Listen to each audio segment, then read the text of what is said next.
নিজেকে ভুলিয়ে সীমানা পেরিয়ে তোমাকে চেয়েছি যে আজ তোমার হাতেই সাজাবো আমার স্বপ্নের ঘর।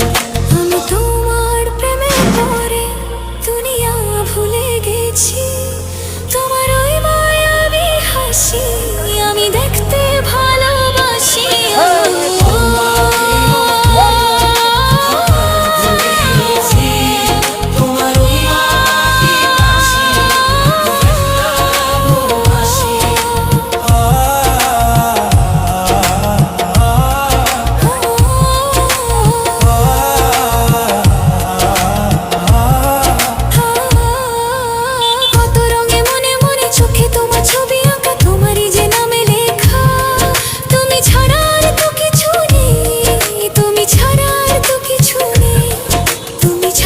কিছু নেই।